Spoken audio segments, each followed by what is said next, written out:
ایک سبق آموز واقعہ میں آپ کے سامنے بیان کرتا ہوں۔ واقعہ یہ ہے کہ کوفہ میں امام اعظم ابو حنیفہ رحمہ اللہ کے دور میں یہ اعلان ہوا کہ فلانی بندے کی بکری چوری ہو گئی۔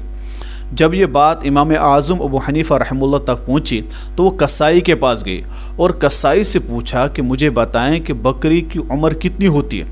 انہوں نے کہا بکری کی عمر 7 سال ہوتی ہے۔ تو امام اعظم ابو حنیفہ رحمہ اللہ نے 7 سال بکری کا گوشت کھانا چھوڑ دیا، اس وجہ سے کہیں وہ چوری کی ہوئی بکری ان کے پاس نہ آ جائے اور وہ گوشت کہیں میں نہ کھا لوں۔ یہ دیکھیے، یہ ہمارے اسلاف کا تقوی تھا کہ وہ حرام سے اتنا دور رہتے تھے۔ دوسری طرف ذرا ہم اپنے پر نظر ڈالیں، کیا ہم حرام سے بچتے ہیں؟ سود ہم کھاتے ہیں، رشوت ہم کھاتے ہیں، دوسروں کا حق ہم کھاتے ہیں، بہنوں کا حق ہم نے دبایا ہوا، پڑوسی کا، رشتہ دار کا، گاؤں والوں کا حق ہم نے دبایا ہوا ہے، دوسروں کے پیسے ہم نے دبائے ہوئے ہیں۔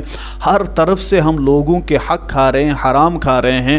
ہم ایسی چیزوں کو یعنی کما رہے ہیں ہم غلط طریقے سے، حرام طریقے سے، یعنی یہ تمام چیزیں جو بھی ہماری آمدنی رہتی ہے وہ اکثر حرام رہتی ہیں۔